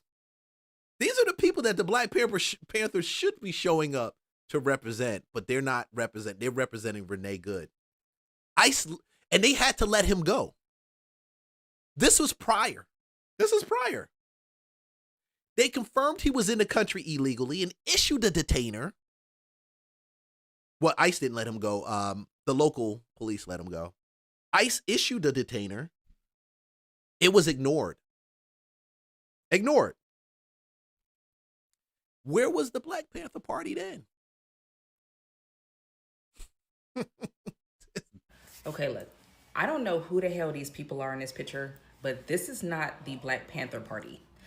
This is some sort of alternative COINTELPRO style Captain Save-A-Ho Black immigrant Panther Party, but it's not the Black Panther Party. I'm not even really sure why they're even using that as their name. I don't know where this dude came from. He's talking about how we fight for all oppressed groups.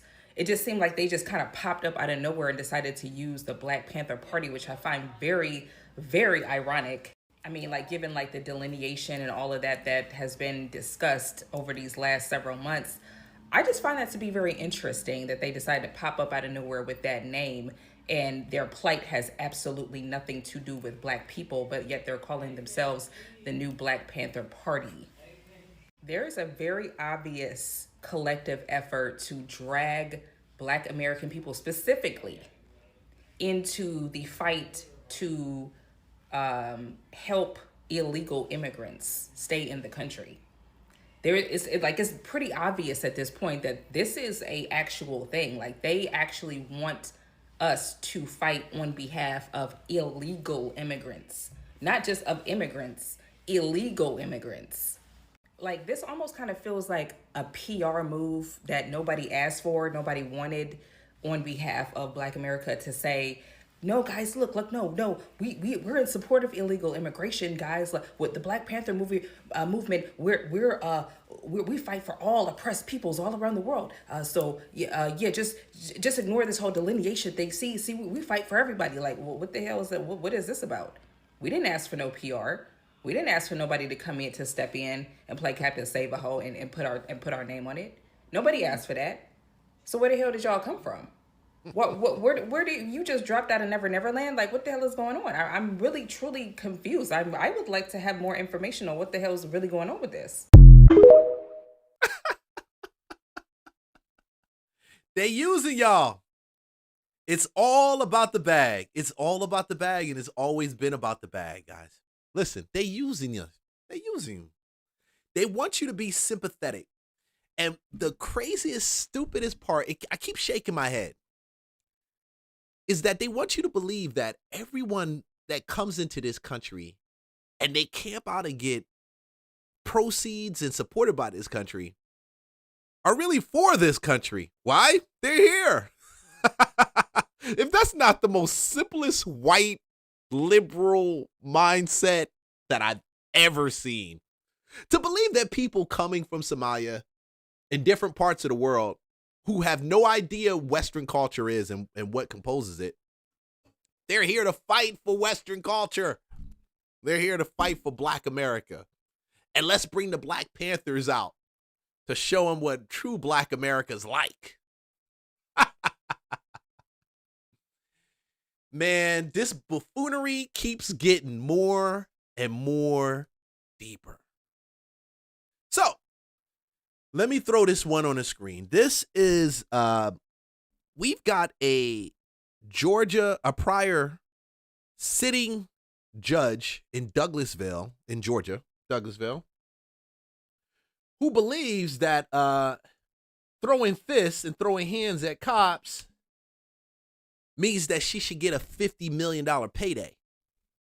Oh, this thing gets deep. See, when I talk about this, when we go and we talk about this, bro, you got to realize I'm talking about the culture. I'm talking about the culture.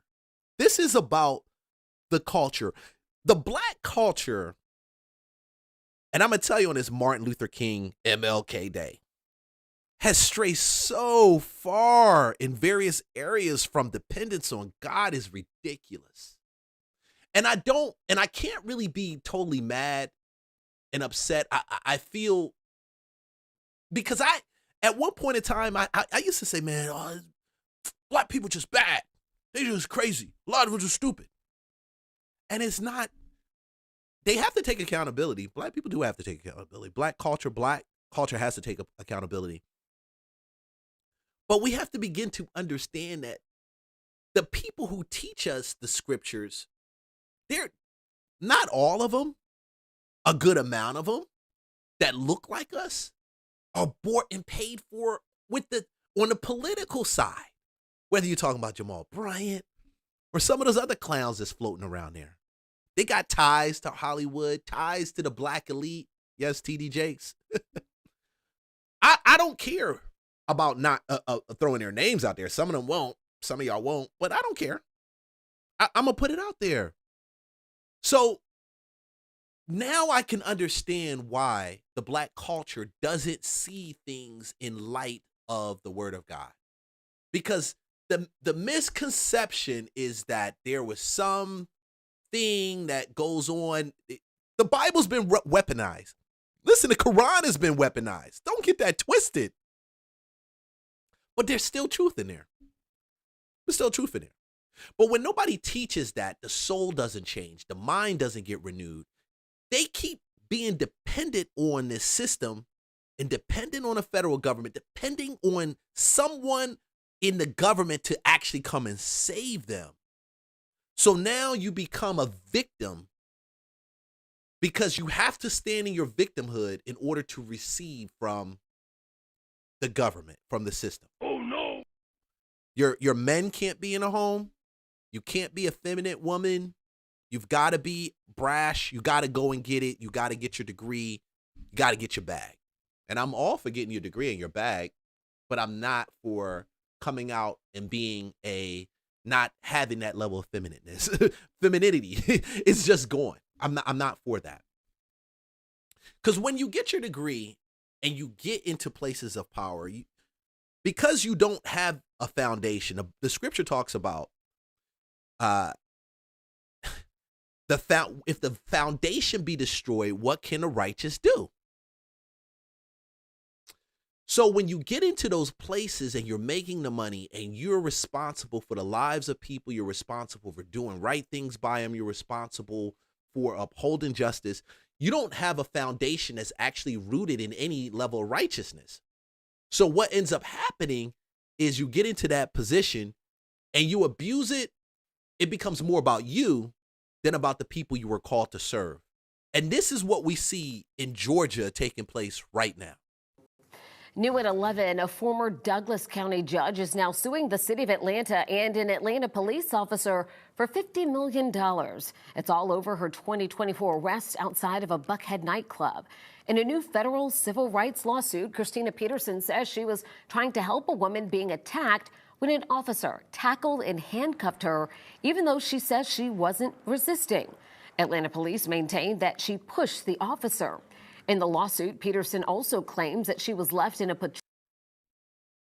Look at her here. Her wig is off. She looked all distraught. Does this look like a judge in Douglas County? Does this look like a Georgia black judge who was put into office, who I think she's like the very first female black judge in the county? Does this look like someone that wasn't resist? You mean to tell me they just came and just they just sacked you? Like they just sacked you? Like you just like a football player with a ball? They just you're here, we just taking you down too. That's what happened. We're gonna talk. Full car for hours and ignored. APD says that she refused to give her name, which delayed booking.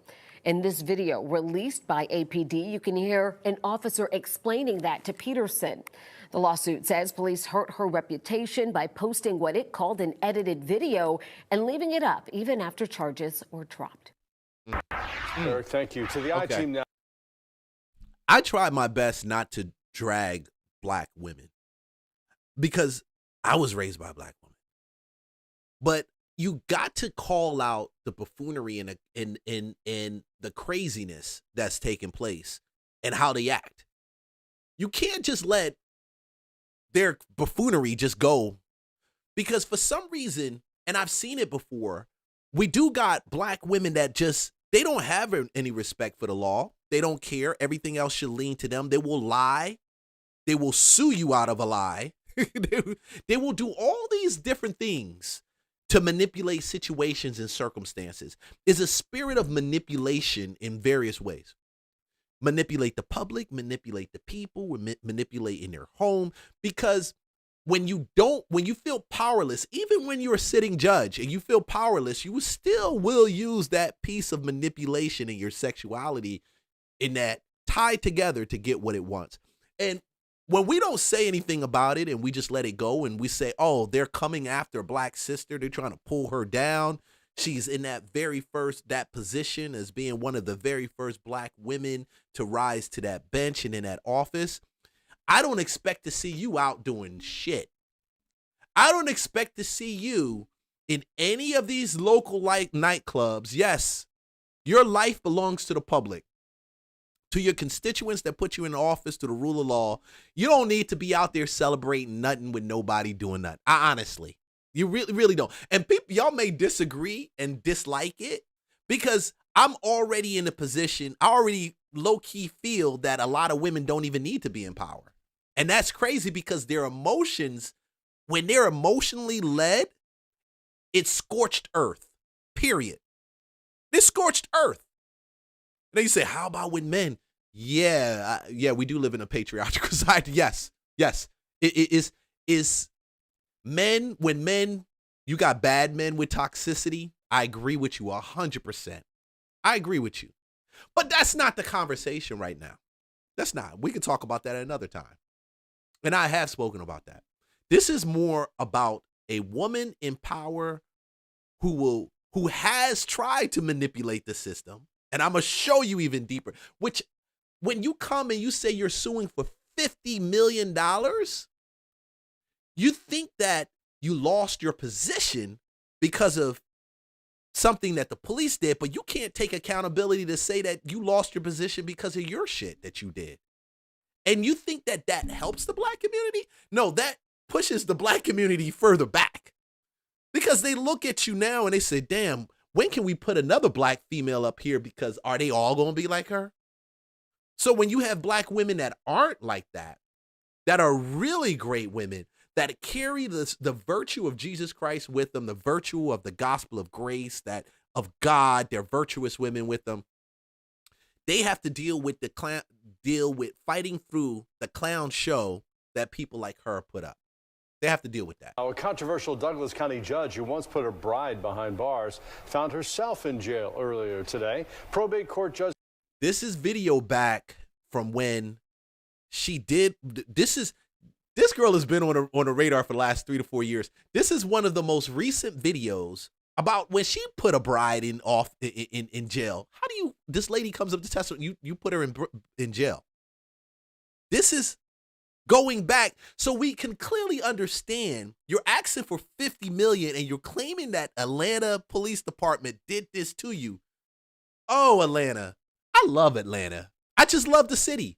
You can't miss it. You've got black elite people that are doing great. Then you got the degenerate ones that get into position that shouldn't have been in position, but they persuaded enough black people to say I belong there. That's it. Christina Peterson was booked into the Fulton County Jail charged with felony obstruction and simple battery of a police officer. Last year, the State Judicial Qualifications Commission recommended Peterson be booted from the bench. And then voters did that themselves in a Democratic primary. She's been the subject of several investigations by the Fox 5i team over the past 4 years. And this morning, reporter Johnny Edwards found out that she's now accused of punching a police officer. Judge Peterson still serving out the last year of her term, apparently having a night out at the Red Martini Restaurant and Lounge in Buckhead. According to an unofficial police report obtained by the Fox 5i team, she, quote, appeared to be under the influence when she... All right, Red Martini. Some people love Red Martini. I just thought it was always like a hood spot. Like, it was borderline right there at a hood spot. You know, you ever been to a place and it's nice, the vibe is cool, but then you look at the furniture and you're like, damn, like these chairs, if the lights came on, they probably might have some roaches run from underneath them. But for whatever reason, if it's in Buckhead, people like it, they there. Now, Red Martini isn't around anymore, but you get the gist. This was the place where some black people felt they needed to go in order to be, out there, to be noticed, to be in the mix, punched an Atlanta police officer in the head. After I had an attorney, it would have went to my attorney. Probate court judges don't normally land in the spotlight, but allegations of bad behavior by Douglas County Judge Christina Peterson just keep piling up. Now, I'm going to drop this piece. I'm going to slap this real quick. A probate judge, sole responsibility is to deal with assets that are being transferred from someone that is dying to their family members, whether abiding by their will or taking it through the probate process, making sure that it's handled fairly, ethically, legally, at least legally, That's your job as a probate judge. That is probably I think it should be one of the most fulfilling judicial positions that you have. Because now you're responsible for generational wealth getting from one hand, someone that's passing, to their heirs. Why can't you just do your simple job as a probate judge? She doesn't do that. Because we're living in Atlanta, guys. This is why I'm stopping this so you get this. In Atlanta, everybody wants to be a star. I'm in Atlanta. Everybody wants to be. The judges want to be stars. Our police officers want to be stars. The attorneys want to be stars. Everybody wants to be somebody. So this is how you end up as a probate judge in a nightclub swinging on a cop. Last year, a state oversight panel accused her of, quote, systemic incompetence after a lengthy judicial misconduct investigation, recommending her removal from the bench. Among the accusations, remember the word systemic. hauling a bride from Thailand to court, then tossing her in jail because she tried to correct a marriage certificate. Did you go to this hearing with any idea that you may be going to jail? No.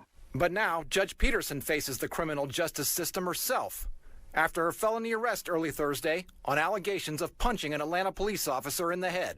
The incident happened at this Buckhead nightclub in the early morning hours Thursday. According to a police report, the probate judge appeared to be, quote, under the influence. A preliminary police report obtained by the Fox 5i team says an off-duty police officer working an extra job at Red Martini Restaurant and Lounge Under the influence. So she was out there getting drinks with the babes, with the chicks, with the women. They was all drinking it up. Throwing back. Had some wine. Probably a martini. It was a red martini. You was hanging with the girls. She was hanging with the girls. Girl, I'm going to make sure that we have a position for you. I'm going to make sure that I get that when that case comes up, we need more realtors just like you. We need more realtors like you. Girl, I need you to get your stuff in order so I can bring you on. So I can put you on, girl. You need to get put on. You need to get put on. Where my drinks at? Where the drinks at? Who got the drinks? Oh, no. Oh, my goodness. This place is such a slop. You don't know who I am? I'm the judge. I'm a judge. I'm a Georgia judge in a judicial position. I got swing. went to check out an altercation in the valet area, which didn't involve Peterson. There, the officer found a woman crying and tried to talk to her. And that's when things took a violent turn. According to an arrest warrant, the off-duty officer struck in the head by Christina Peterson. It's just the latest in a long line of controversy surrounding the judge, soundly defeated in her Democratic primary last month by Douglasville attorney Valerie Hwy. At one point last year, the State Judicial Qualifications Commission had her facing 50 counts of violating the Judicial Code of Conduct, later reduced to just 20. Oh, 50 counts! That means that girl ain't no shit. Excuse my language. That means she had no idea of what to do. And you put her, and she's in a judicial position. That's in a judicial position, 50 counts. How the hell you become a judge? And it looks so bad. This is the thing. When I was listening to this story, I told my wife, I said, dude, this is so bad. We put a black woman in position of authority. She don't have the competency to be there. She don't. Yeah, she don't. She don't got the competency. She's not competent. You don't like my word. She's not competent. She's dumb. She's in that position. 50 counts. Now, I know Douglasville simply because it's like the next county over from where I'm at. I know people that have worked in that judicial Douglasville, downtown, Douglas County, in the county positions. So I know people. I know some people who've worked there. I've actually seen her out at a cigar spot. Right after this happened. It sucks. Because you want to promote a black woman, you want to promote a black guy, you want to put them in that place, you want to look up to them, you want to say you're doing something great to transfer generational wealth from one family to the next family. And you got to realize also Douglas County being out of the city of Atlanta at one time was predominantly white. It was very, very more white, more country. People with Douglas County was more country, very much more country. The shift to actually start bringing black people, but not just black people, but black people's voting in a black female into that position, historic, monumental. It's a win. But it goes back to what I say. It has less to do with the color of the person and more to do with the character of a person. More to do with the ethnic, what they believe. The foundation is destroyed. What can the righteous do? The foundation is gone. You at Red Martini drinking it up, fighting 50 charges. The committee describing her as, quote, spiteful and vainglorious. Peterson, meanwhile, saying in a JQC hearing that the real tragedy is that she didn't get enough credit for making county history. I'm the first African-American female and Democrat. Yes. Any publications that you're aware of that ever acknowledged that fact? I was never celebrated or congratulated. Other accusations. Lie. She wants her celebration to be from mainstream white America. They don't care about you. They just want you to do your job. They just want you to be competent, do your job, get celebrated, not because of you're elected into a position. Get celebrated because you're elected into that position and you just operate at the highest level of standard, quality. I remember when she got in that position, there was a buzz that was going through Metro Atlanta that, dang, this like, she's young, she's in it.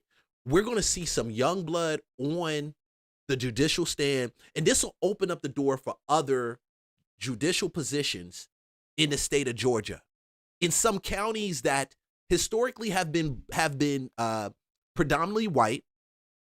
Now you get black representation, and I'm cool for that. I'm cool for that because little boys, little girls, they look at it and they're like, oh, yeah, because they come from houses and people prize that. So go ahead. I'm cool for that. But this $50 million lawsuit against Atlanta, who do I believe? Do I believe that Atlanta police took advantage of her and threw her up against the wall? They put her in a chokehold, took her down. Girl, you don't listen to me. Do I believe the officer or do I believe her? I believe the officer. Stations by the JQC threatening her homeowners association, making inappropriate social media posts promoting her part-time acting career, holding an after-hours wedding inside the courthouse without security screening. Oh, this one was good. When I saw the full-length video for this one, it happened a while ago. I think I did a reaction. This was a long time ago.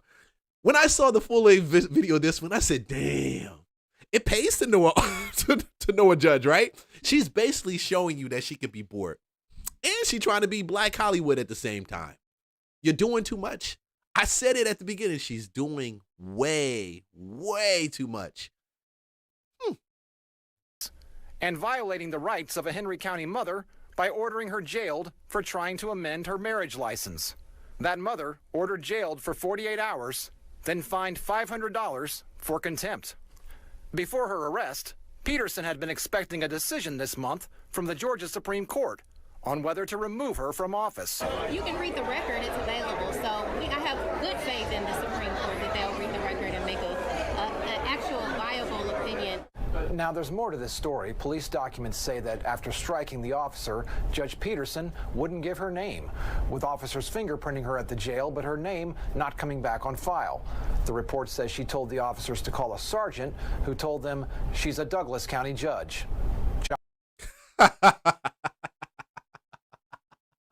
This is the problem with the culture, and this is why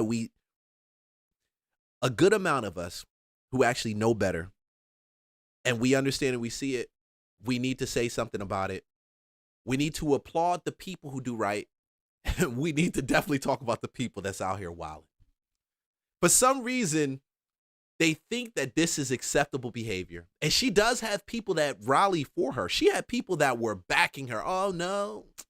Y'all treating her wrong because she a black female. She a black woman. Oh, y'all hate black women. What's the other one?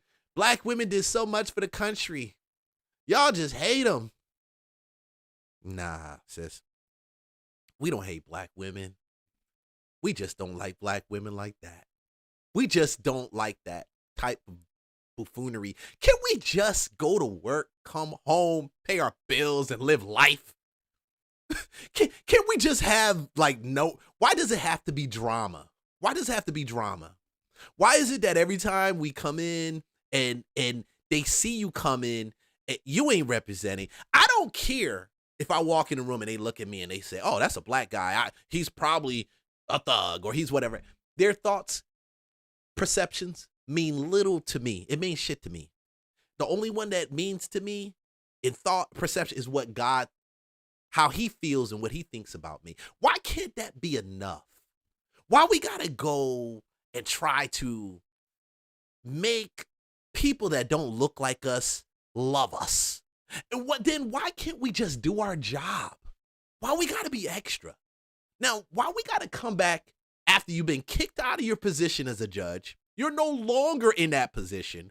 Nobody's going to hire you for that position. No court in the country is going to hire you for that position after your antics going from 50 claims down to 20. You can go now, if they haven't gotten you at the board, and just practice law. Why the hell you got to go and try to sue $50 million against the Atlanta Police Department? Does that make you look better? Does that make you look good? Do we even now...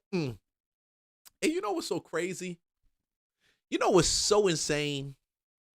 She may just even win. She may get some level of a settlement for something.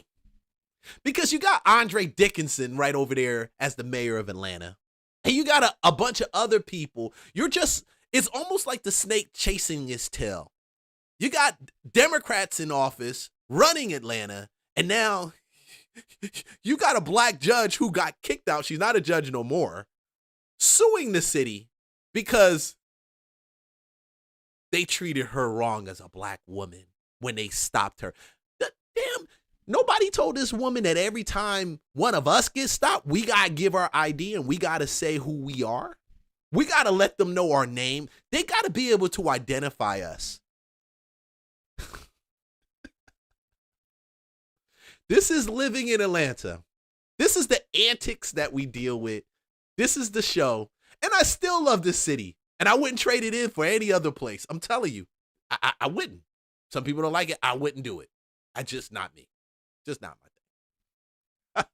I'm going to do this last one and then I'm out. I'm done. It's a wrap. Students have been moving away from four-year degrees in favor of certificate and associate degree programs. Enrollment in bachelor's degree programs grew just 0.9%, while enrollment in undergraduate certificate and associate degree programs grew by 1.9% and 2.2% respectively. This is a trend I've been watching for years, but there are some key changes this year that make it even more striking. First, the cost of education. Community college is significantly less expensive. At two-year public schools, tuition and fees averaged $4,150 this year. At four-year in-state public colleges, the cost rises to $11,950. At four-year private colleges, the average cost is $45,000. That's a big difference. Students are also wary of taking on so much debt. More than 40. So the narrative that we've given our children, and I got kids going to school too. And we had to have this conversation. The conversation is your degree coming out is not going to guarantee you a job. It's just not going to. We spend so much time trying to elevate these high level degrees as being the pinnacle of where you're supposed to get to.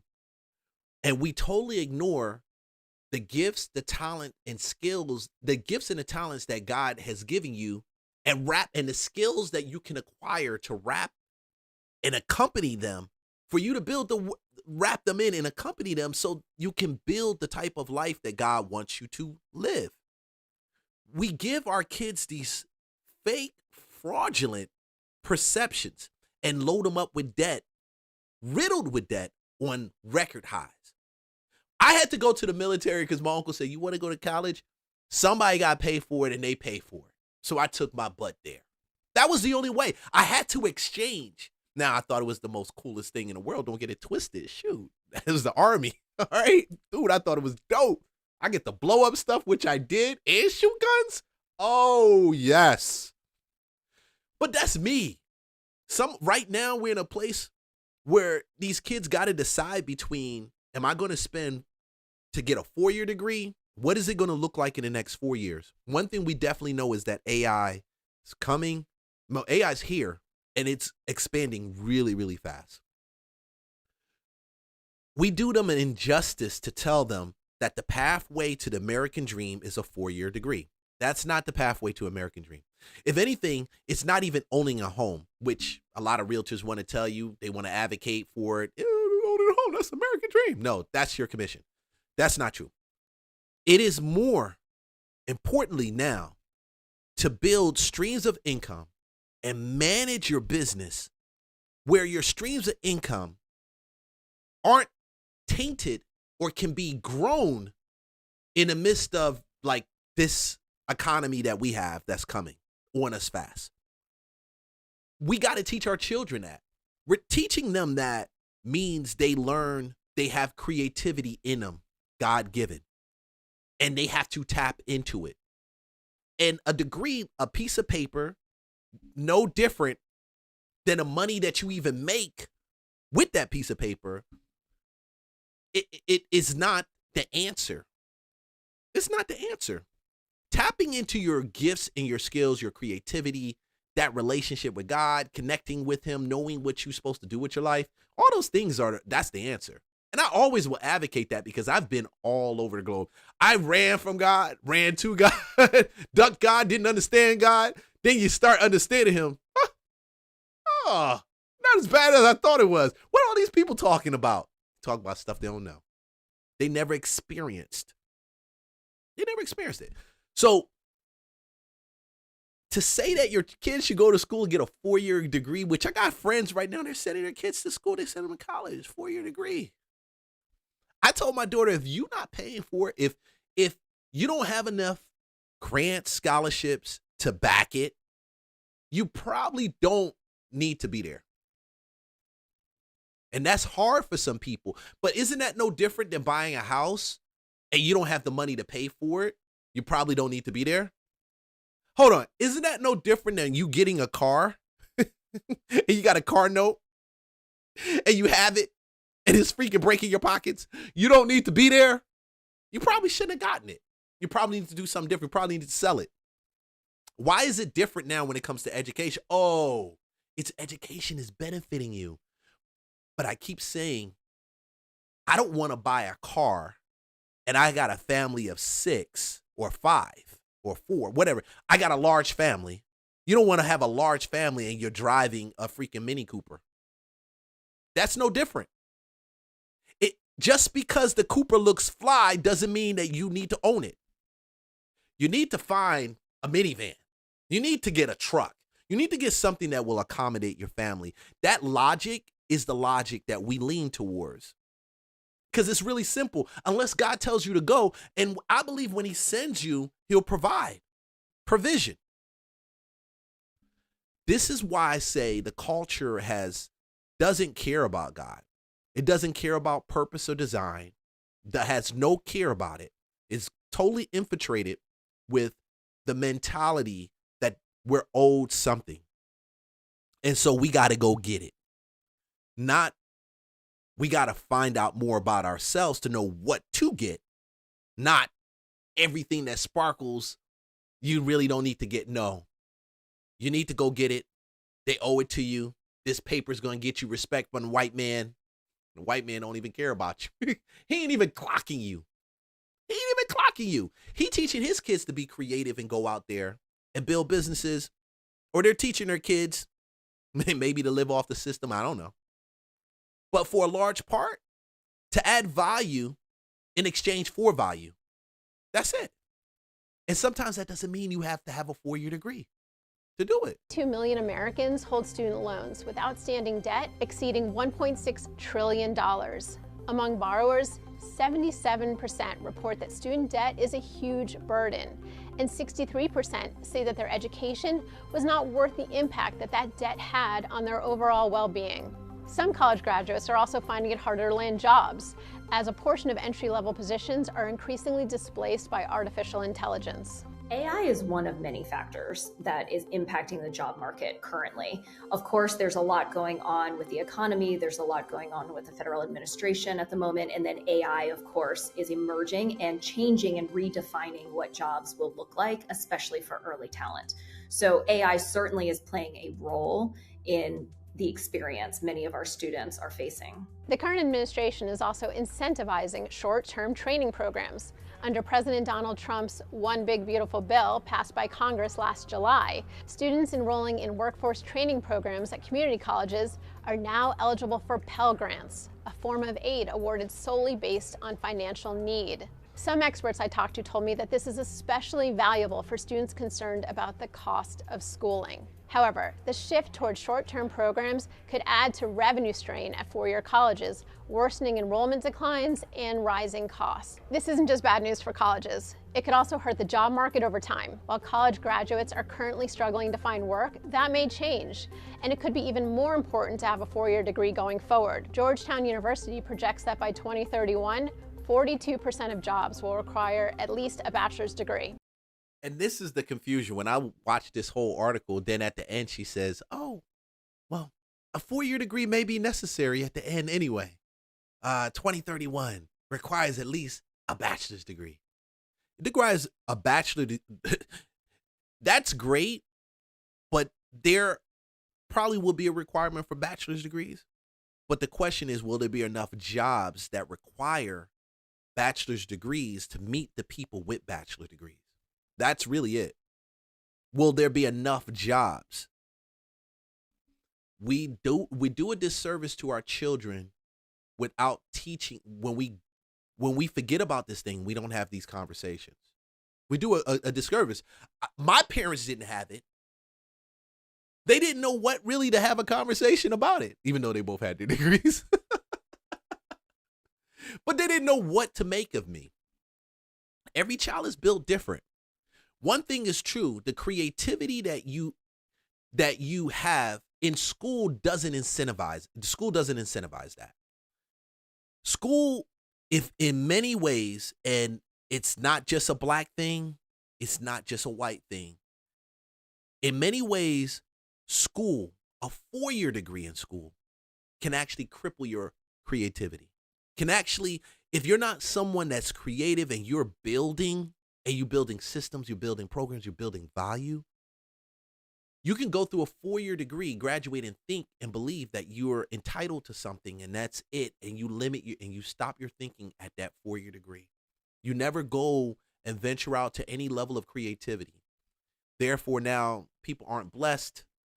You don't make the impact on the world that you need to make because you're living under the lie that that four-year degree is the answer to all your problems, that it solves it, that you're entitled to it.